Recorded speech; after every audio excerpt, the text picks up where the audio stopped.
Hello everyone. This is Facebook Live number 13. I want to say this is going to be an eye-popping episode. Don't worry, your eyes won't pop out. I clicked some buttons in the green screen sync thing, and my eyes started popping out the glasses. So anyway, it's episode number 13, so I had to have some special effects. Please ignore the eyes popping out and let's focus on the message. Sorry about that. So the topic I chose was change your words to change your worlds. Let's look at the title itself. Why is there worlds? There should be only one world, right? So here is where it starts from here. When you change your words, first change will happen in your inner world, not in your outer world. And then once the inner world starts believing in that change, only then you will see the effect in the outer world. That's why the title is change your words to change your worlds. I wanted to say this because I don't want you to think it was a spelling mistake. First of all, English is not my first language, so that problem is always there. But this was by deliberate, not by accident. So I chose 7 words that you can change. Although, because of my linguistic philosophy backgrounds, I keep playing with words all the time. I could have chosen 70 examples, but then it will be a very, very, very, very long live broadcast. Then it will be sleeping time for many of you, and this will become like a sedative. So I don't want to do that. Let's take the first one that I chose. This is my experiment with overlays in StreamYard. And this first one is from, I first learned about it from a book called Passion, Profit and Power by Marshall Silver. He says you should always replace if with when. So what does that mean? When you say if about whatever you are going to do, it usually involves doubt. When has no doubt in it. When you change if to when, then you are more certain about whatever you are going to do. There is only a temporal element missing, but otherwise there is no doubt that you are going to do it. So consider changing if to when. This is from Marshall Silver. His books are amazing. I don't think he writes a lot, but whatever he has written is amazing.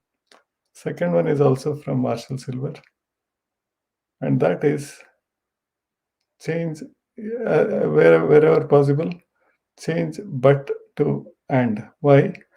Because when you use the word but, Marshall says whatever you said before the word but gets negated. So if you, instead of saying I can do that, but means you cannot do that. But if you say I can do that and, then it is additive. So there is no negation of the whatever was previous to but. That's the second one. Try to change it. Then you will see magic happening. The third one is from Mahatria. And this I learned when I started studying Mahatria and talking to people in that world. So rather than saying hello and have a nice day and all those things, we say happy morning. Because ultimately, if you ask someone why they want to do something, ask them 6 or 7 times, finally they will say, I want to be happy. That's what almost everyone leads to after 6 or 7. Why? They'll come to, but then they're not trying to be happy. If they ask, how are you doing? It's going on. So far, so good. But if you feed your subconscious mind with happy thoughts, obviously, once your inner world will change, and then the external world will change. Something to think about. The next time when you meet someone, you can say happy morning or happy evening, happy afternoon. So you just start using the word happy. And then subconsciously you start programming your inner world and later leading to the external world too. That's number 3.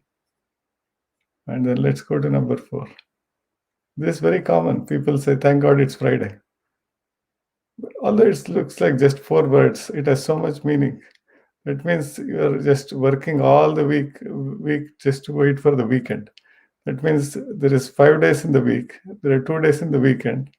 And then you want to spend all the 5 days with grudgingly so that you get 2 days. It's not optimal. Imagine you start saying, thank God it's Monday. It means you are excited to go back to work. And in case you are not able to internally feel to say, thank God it's Monday, then you have to see what kind of work you are doing. Why is it that you can't say, thank God it's Monday? Because why is it that you are not super excited to go to work or work on your project? Maybe it's the people or the project that you have to change, not not keeping holding on to the thank God it's Friday. Something to think about. There is no source for it. I made it up. So next, we go to in the Wednesdays. People say, it's hump day. I just say, what if we just for fun, if it's a jump day, jumping up with joy day. So all of a sudden you will say Wednesday, oh my God, there are 2 more days to work. You'll say, oh my God, there is 2 more days to work. So it's the same thing with words and as well as emotions.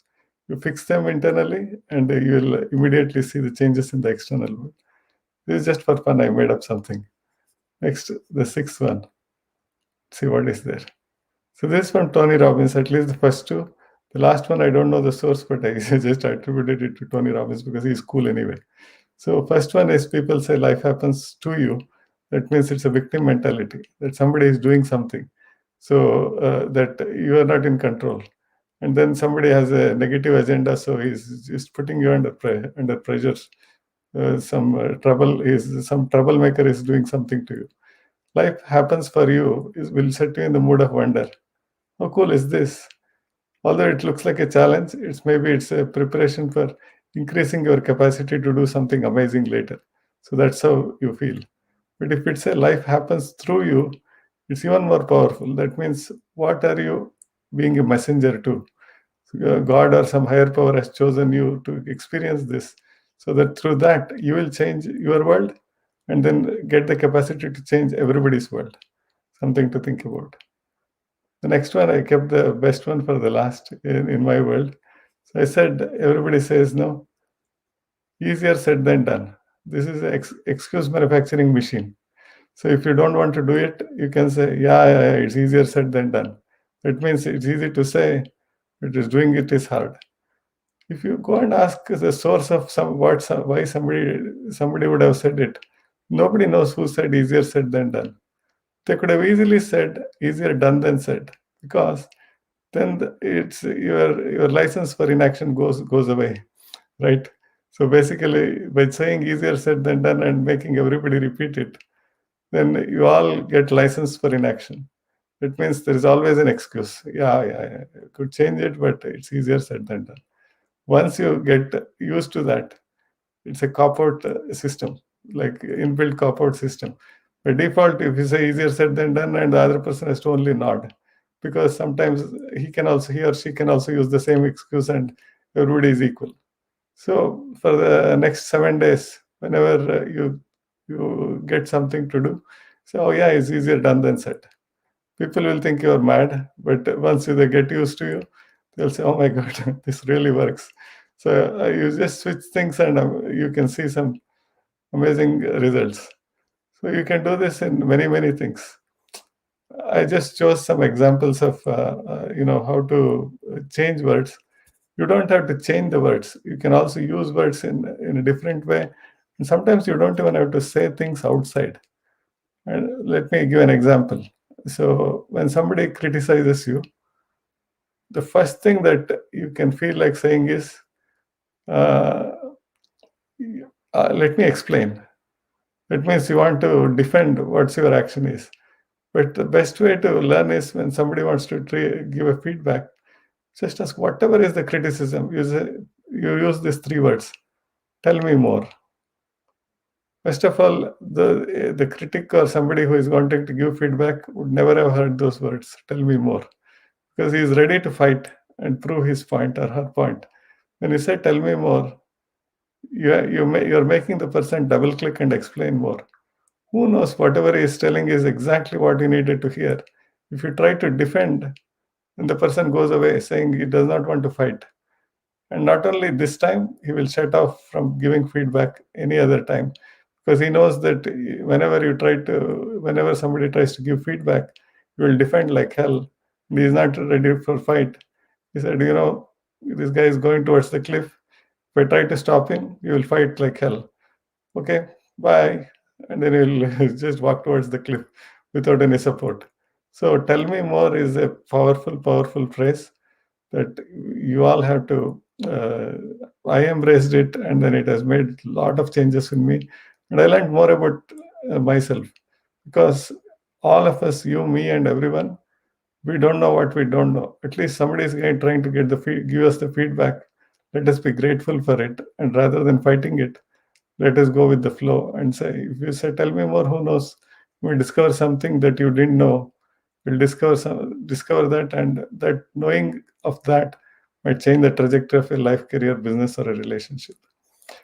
I wanted to do this within 10 minutes with my uh, chaotic planning. It was over 10 minutes, but hope all you all enjoyed it. Have a happy evening, happy morning, and happy afternoon wherever you are.